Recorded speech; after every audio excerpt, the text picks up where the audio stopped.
Olá a todos, é uma honra estar aqui, a convite da Academia Nacional de Medicina, para falar com vocês sobre descolamento prematuro de placenta e placenta prévia.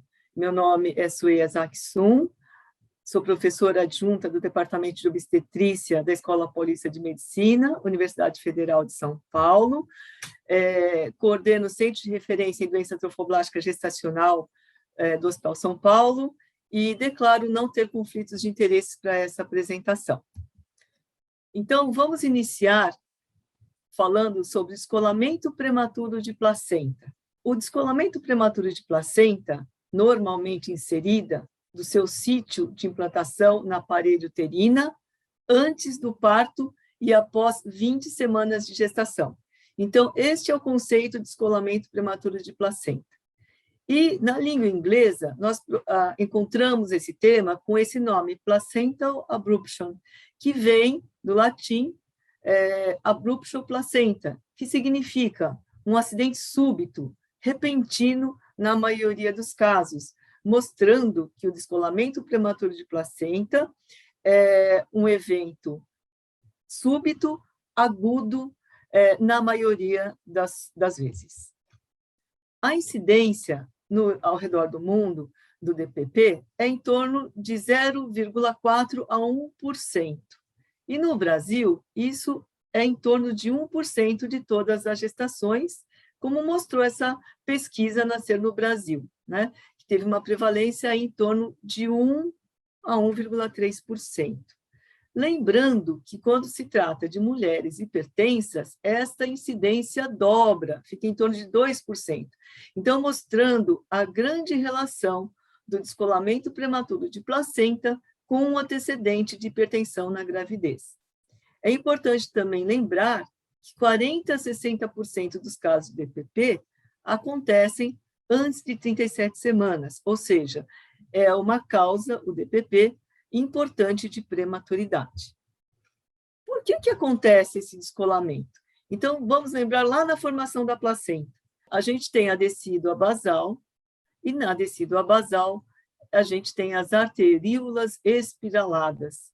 E a gente tem um defeito na formação dessas arteríolas, que vai fazer com que, em determinado momento, a gente tenha uma ruptura dessas arteríolas, comece uma hemorragia no interior da decídua basal, e essa hemorragia progride, formando um hematoma que se expande aí no interior da decídua basal, deixando um pedaço para a parede uterina e destacando a placenta, né? Essa etiopatogenia explica por que a gente, repetindo mais uma vez, encontra o descolamento prematuro de placenta nas pacientes com pré-eclâmpsia e nas pacientes com hipertensão arterial. Então, indo aqui para esse quadro, onde a gente tem resumido as causas do descolamento prematuro de placenta, nós dividimos como as causas não traumáticas, que estão relacionadas com esta etiopatogenia que eu citei para vocês, mostrando o risco relativo. Por exemplo, quando eu tenho pré-eclâmpsia, o risco relativo de eu ter um DPP é de 2,1% a 4%. Na hipertensão arterial, eu tenho também um risco aumentado. E a gente sabe que, quando eu tenho uma hipertensão arterial, eu tenho a possibilidade também de ter restrição de crescimento. Então, a gente tem uma associação também muito grande da restrição de crescimento vinda da hipertensão arterial e associando com DPP. E como essas causas geralmente são causas que se mantêm na vida da paciente, a hipertensão arterial, o antecedente de ter tido um DPP prévio também coloca em risco muito elevado a gestante de repetir a DPP numa outra gravidez, tá? Então, aqui destacadas em negrito, nós temos as principais causas, né? As principais situações associadas com o descolamento prematuro de placenta. Aqui outros também motivos, a gente tem o tabagismo da mulher, parar de fumar diminui o risco, né? Então, incentivar as gestantes a parar de fumar no início da gravidez. O tabagismo paterno também por tabagismo passivo da mulher.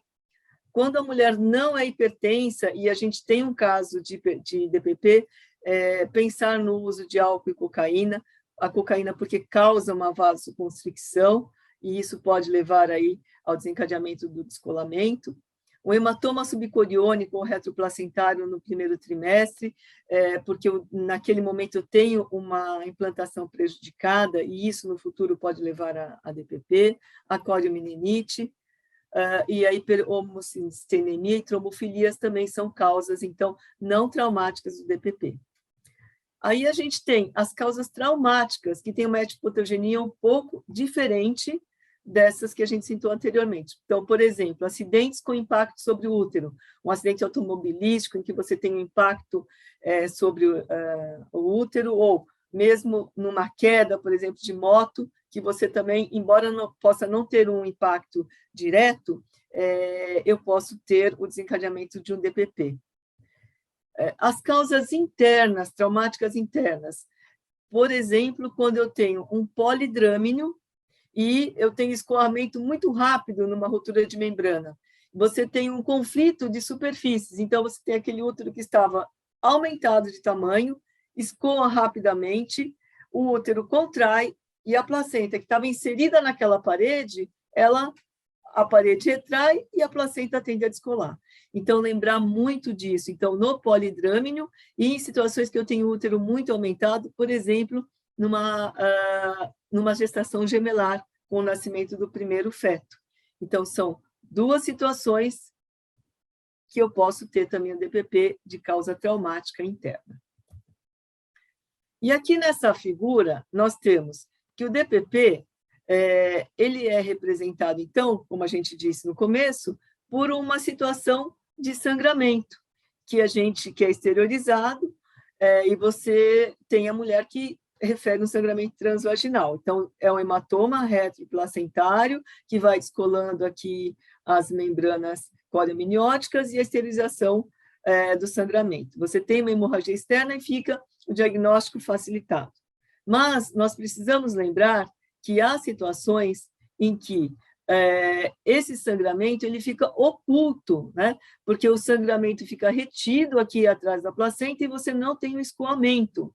E essa é uma situação de pior prognóstico, porque você demora a ter o diagnóstico, e aí, aqui nesse hematoma, você tem a retenção de fatores de coagulação, e também, como você tem uma lesão da placenta, começa a haver a passagem de tromboplastina placentária para a circulação, e isso também desencadeia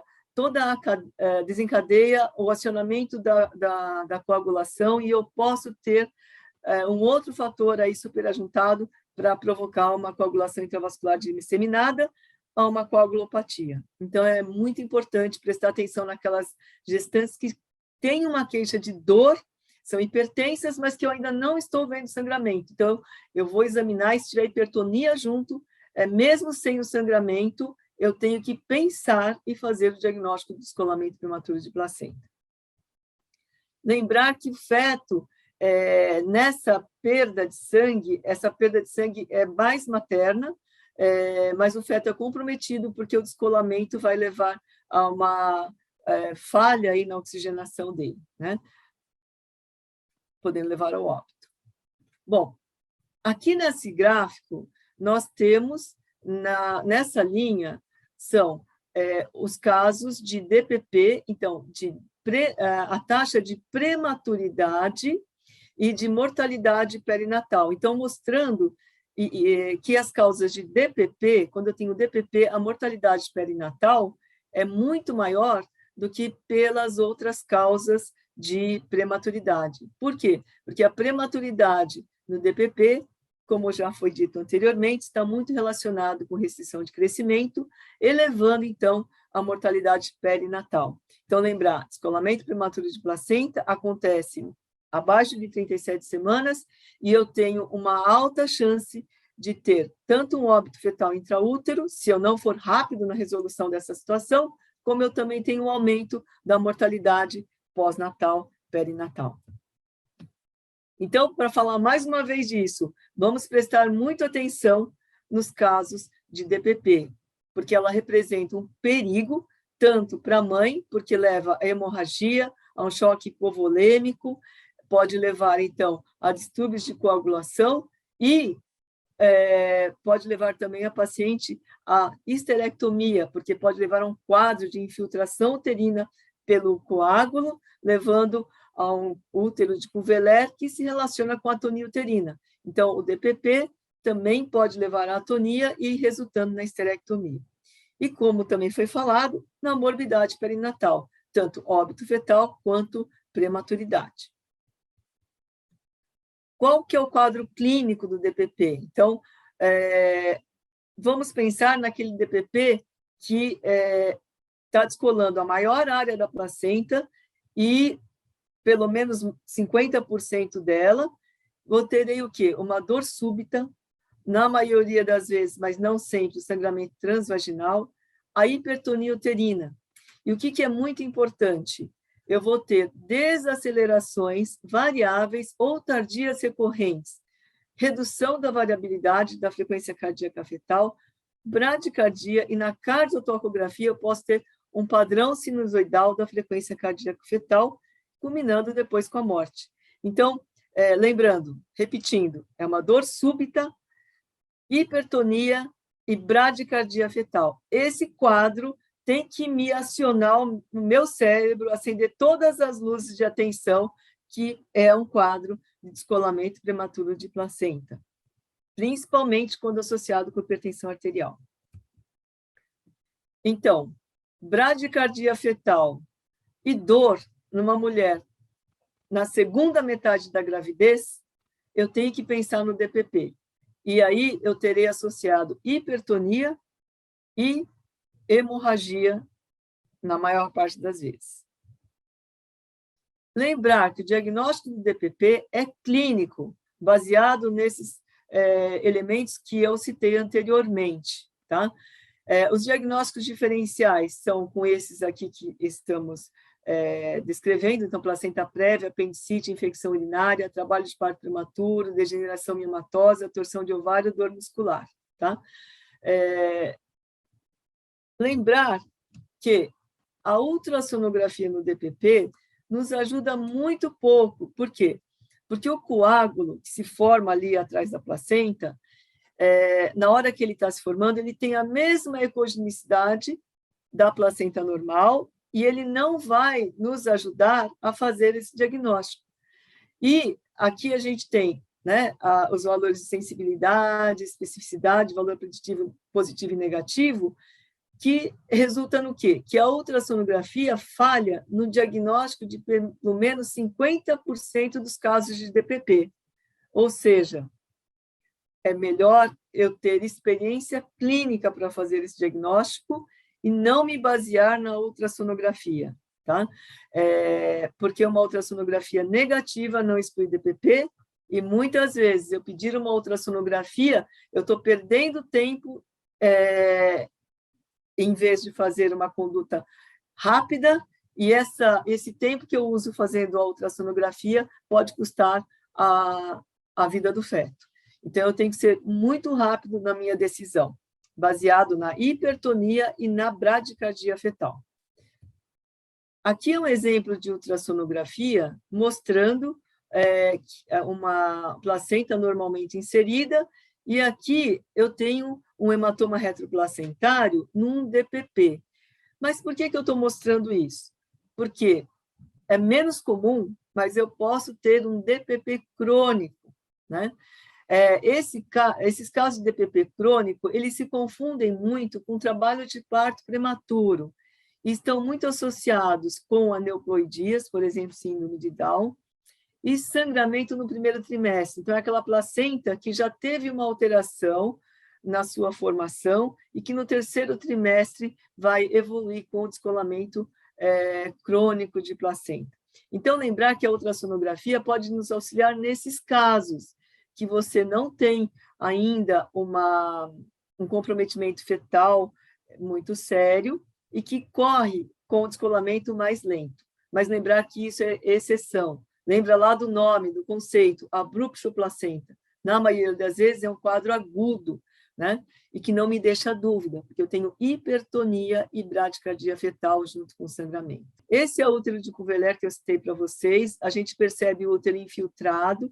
E aqui eu tenho, olha, o coágulo, a placenta, num DPP, com o coágulo que se forma. Tirando esse coágulo, eu vou ver até uma cratera que fica aí nessa área do descolamento. E ressaltando, nesse coágulo retroplacentário e na lesão aqui que forma na placenta, eu vou ter o consumo de fatores de coagulação e liberação da tromboplastina placentária para a circulação. Isso tudo culmina com uma alteração, com o desencadeamento da coagulação sistêmica, e eu vou ter o consumo de fibrinogênio, e isso vai culminar com uma coagulopatia. Então, eu tenho que muito prestar atenção nessas pacientes com esse quadro de DPP e não deixar que a paciente entre nesse quadro de coagulação intravascular disseminada. Como que eu faço isso? Tirando a placenta, tirando o coágulo e fazendo com que eu corte, eu interrompa esse ciclo. O marcador laboratorial muito importante é o fibrinogênio. Quando eu tenho fibrinogênio abaixo de 150 miligramas por decilitro, eu tenho que repor esse fator para impedir que essa paciente evolua para quadro mais grave. Tá? Então, aqui é um quadro que eu coloquei de tomada de decisão. Então, sangramento no terceiro trimestre da gravidez.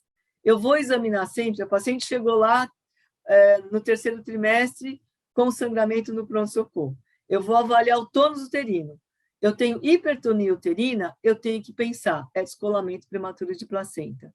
Escuto o batimento cardíaco fetal, mas esse batimento cardíaco fetal, no geral, ele está bradicárdico. Eu tenho, inclusive, às vezes, que pegar o pulso da mãe e verificar se eu estou escutando, na verdade, é o pulso materno ou é o batimento cardíaco fetal, porque, por vezes, ele está tão baixo que eu até confundo com o pulso materno. No geral, o pulso da mãe está mais alto, porque ela está sangrando, e é diferente. Então, eu tenho dois, eles não são sincrônicos, e isso me dá a certeza de que realmente é uma bradicardia fetal. Dentro dessa situação, com batimento cardíaco presente, eu vou fazer o toque e vou ver. O parto vaginal é iminente, a dilatação está avançada, a cabeça está baixa? Sim, então eu vou permitir o parto vaginal. Se o parto não é iminente, eu vou imediatamente para o parto cesárea. Se eu tenho a hipertonia uterina, eu volto aqui. Eu tenho descolamento prematuro de placenta, eu fiz esse diagnóstico pela hipertonia uterina. E eu não tenho mais batimento, eu vou fazer a amniotomia. A amniotomia, no geral, me revela o hemoâmnio, que é o sangue misturado ali, atingindo o líquido amniótico. E aí eu vou fazer um controle rigoroso hemodinâmico e da coagulação materna. Se eu tenho uma instabilidade materna, mesmo com feto morto, eu vou para parto cesáreo. Se eu tenho uma possibilidade do parto ser rápido, né, mesmo nessa situação, eu vou aguardar o parto vaginal. Então, retomando, feto vivo, se o parto vaginal for iminente, eu vou permitir o parto vaginal. Mas se o parto não for acontecer logo, quase que imediatamente, eu vou fazer uma cesárea.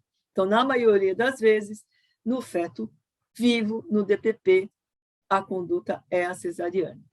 E no feto morto, eu vou permitir um parto vaginal, desde que ele seja rápido, e esse rápido, no geral, em menos de 3 horas, ou, se isso não for acontecer, eu também vou preferir fazer uma cesariana, porque a mãe pode correr o risco de ter uma instabilidade e ter uma coagulopatia que é comprometedora da vida materna.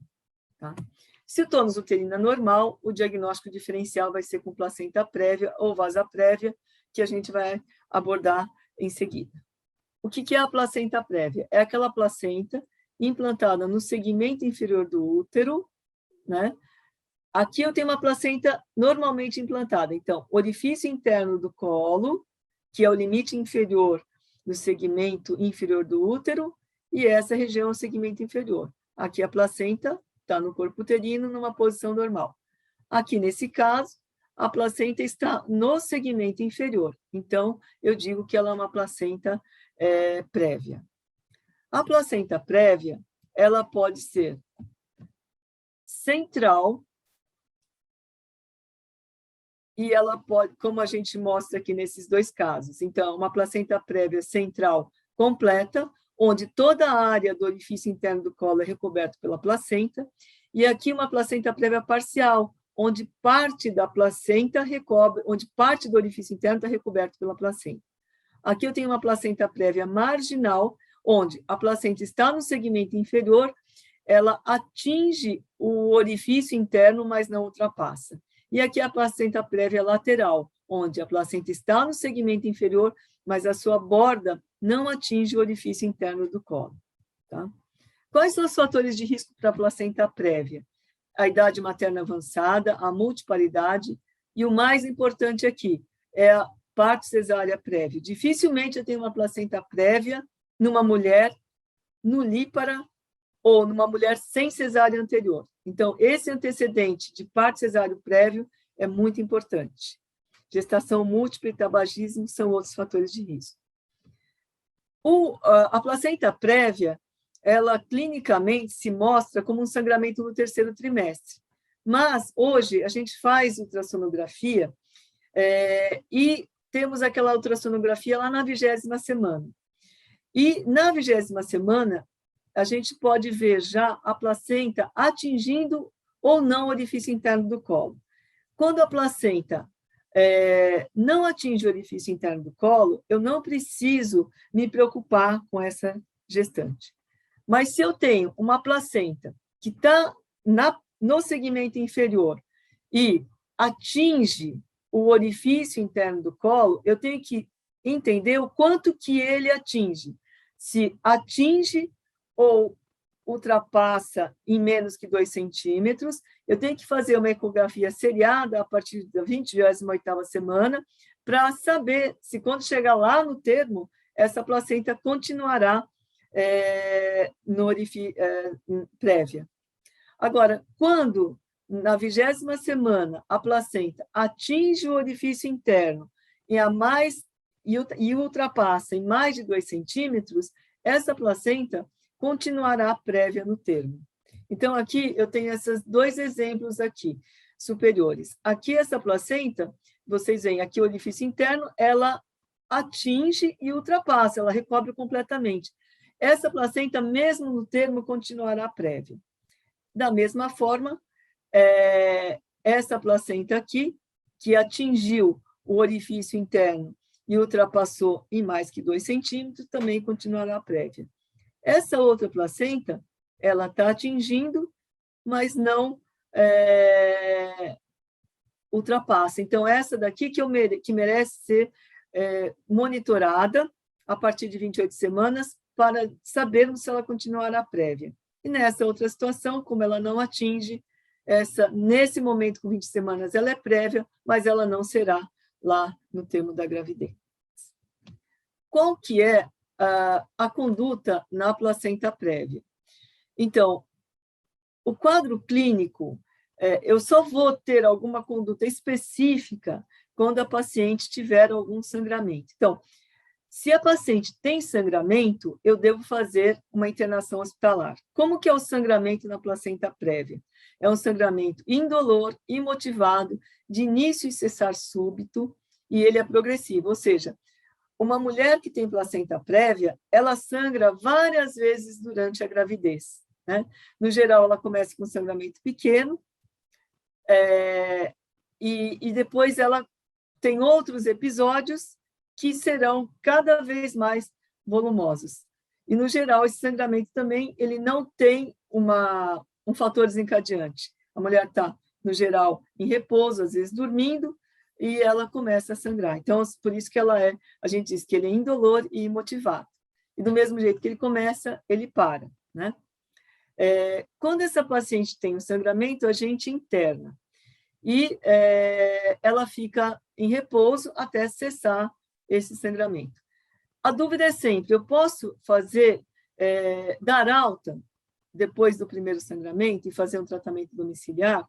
Sim, eu posso dar alta se esse sangramento cessou há pelo menos 48 horas e eu tenho ausência de outras comorbidades.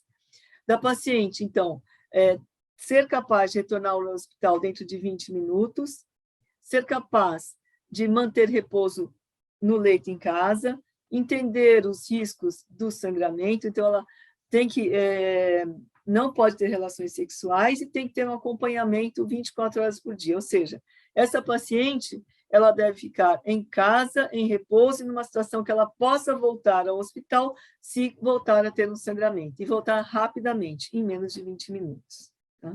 Sempre que eu tenho a placenta prévia, eu tenho também que saber se ela tem acretismo placentário, ou seja, se além de prévia, essa placenta está aderida anormalmente na parede uterina. Se tiver isso, ela deve ser referida para um centro de referência. Essa paciente também deve ser feito um controle hematimétrico seriado, porque ela, perdendo sangue, terá anemia. Então, junto com isso, ministrar suplementos de ferro, dieta laxativa, e lembrar, nas pacientes que são RH negativo, de ministrar gama-globulina anti-D na hora do sangramento. Em alguns serviços também se faz a autotransfusão com reserva de sangue da paciente, se ela tiver uma condição para isso, que seria uma hemoglobina acima de 11, que permitiria a autotransfusão. Então, paciente com placenta prévia, se ela tem sangramento, eu devo avaliar o sangramento, e se o sangramento não está estabilizando hemodinamicamente, eu vou fazer repouso e esse sangramento vai parar. E aí, quando que eu vou fazer o parto, né?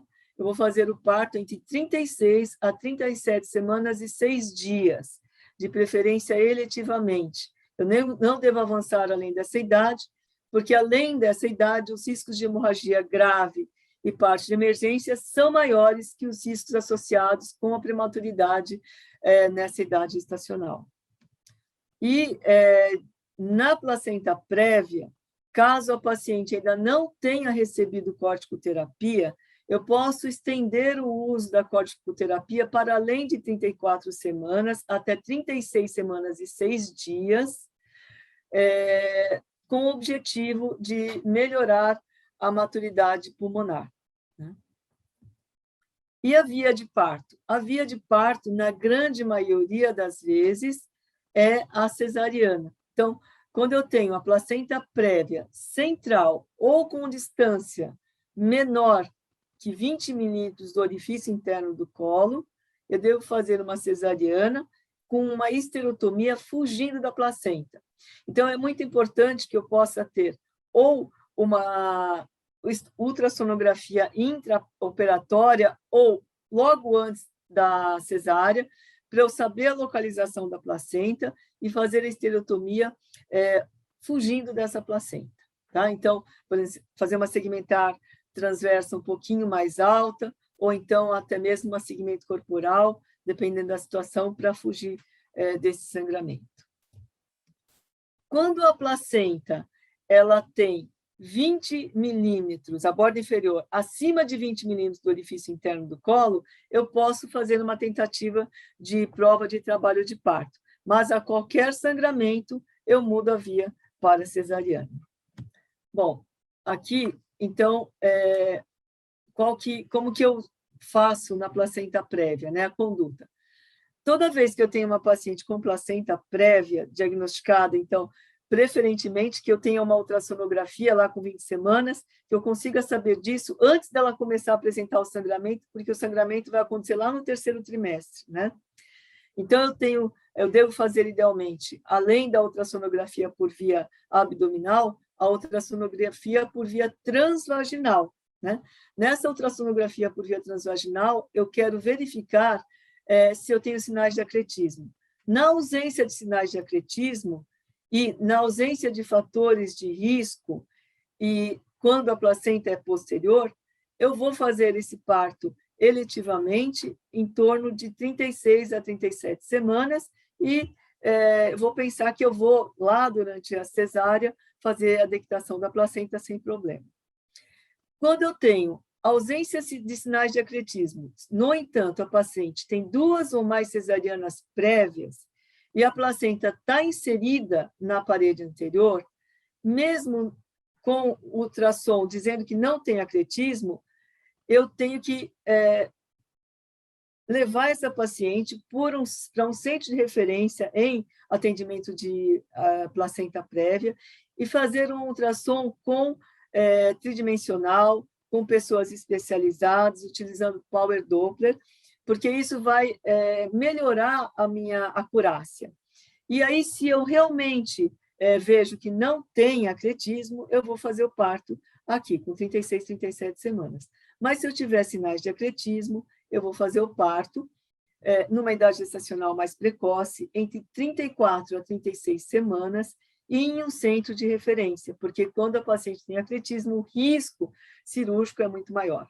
E aqui na ultrassonografia transvaginal, se eu já tenho claramente sinais de acretismo, então eu também já vou referenciar para um centro de referência e vou fazer o parto entre 34 e 36 semanas. Então, o que eu quero dizer para vocês, quando eu tenho uma placenta prévia com sinais de acretismo, esse parto deve ser feito por uma equipe treinada para esse parto. Não pode ser feito em um hospital de baixo risco, tem que ser encaminhado para um atendimento de alto risco. Por quê? Então, aqui só exemplificando, né? A placenta acreta, increta, a creta ela adere ao miométrio, increta ela invade o miométrio, e a percreta ela até perfura o miométrio, tá? Então, aqui é uma placenta, uma ultrassonografia com sinais, aqui a bexiga, então a gente perde o espaço aqui, é a placenta, e logo a bexiga, a gente não vê um miométrio normal aqui, então esse é um sinal de acretismo, além dos lagos venosos. Aqui com Doppler, mostrando, né, mais ricamente essas imagens, e aqui no Power Doppler. Então, enriquecendo, então, e melhorando a acurácia do meu diagnóstico aqui no caso de hipercretismo. Essa é uma imagem intraoperatória, então, mostrando aqui no segmento inferior essa região ricamente vascularizada, não fazer nunca esterotomia aqui. Então, nesse caso, nós fizemos uma esterotomia no fundo uterino, aqui a dissecção, e aqui fizemos uma esterotomia no fundo e deixamos a placenta dentro do útero, e preparamos para a esterectomia com a placenta in situ. Ou seja, nos casos de acretismo placentário, a estratégia é a cesárea e esterectomia, tá? Então, aqui mostrando, então, a peça uterina, aqui a esterotomia suturada, né? E aqui mostrando, então, a placenta no segmento inferior. E aqui o útero aberto, mostrando aqui o fundo e a placenta completamente inserida no seu segmento inferior. Por que eu não devo dectar essa placenta? Porque a dectação dessa placenta vai provocar uma hemorragia incontrolável e vai levar essa mulher à morte. Então, nos casos de acretismo, nunca declitar, nos casos de acretismo placentário, com percretismo ou incretismo, e atingindo a maior parte da placenta, eu devo fazer a cesárea-esterectomia. Então, esse é um quadro, já estou partindo para a finalização da aula, onde eu vou colocar os diagnósticos diferenciais num quadro entre essas duas entidades, placenta prévia e descolamento prematuro de placenta. Ambos são sangramentos que acontecem na segunda metade da gravidez, especialmente após a 32ª semana. Então, na placenta prévia, é um sangramento indolor. E no descolamento prematuro de placenta, eu tenho um sangramento súbito e com uma dor contínua, tá? É uma dor contínua, não para mais. O tônus uterino na placenta prévia é normal e no descolamento prematuro de placenta, eu tenho hipertonia. A vitalidade retal na placenta prévia é preservada e no descolamento prematuro de placenta, eu tenho bradicardia fetal e, se eu não for rápido, isso vai caminhar para o óbito. Na placenta prévia, eu tenho sangramento em vários episódios, que tem início e cessar súbito, e ele tem um volume progressivo. Inicialmente sangra eu tinha um professor que dizia, o primeiro sangramento sangra um dedal, no segundo sangramento um copo e no terceiro é um balde. Então, ele é progressivo. E no descolamento prematuro de placenta, o sangramento é um episódio único, e lembrar que há casos em que eu tenho uma hemorragia oculta, e aí eu vou me valer desses outros elementos que eu coloquei aqui anteriormente para fazer o diagnóstico.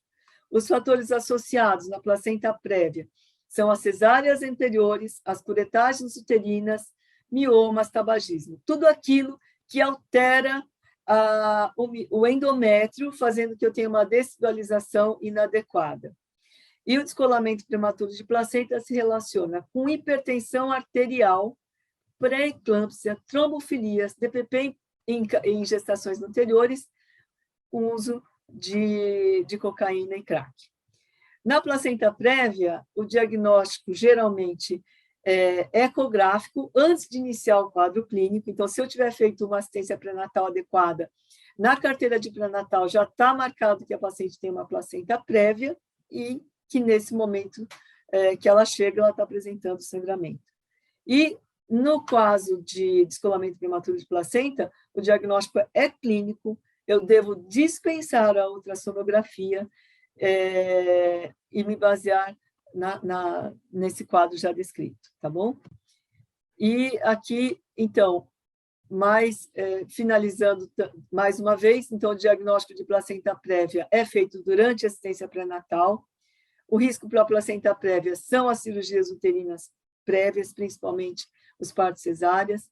Gestantes com placenta prévia, sem sangramento ativo, deve ter o parto eletivo entre 36 e 37 semanas e 6 dias.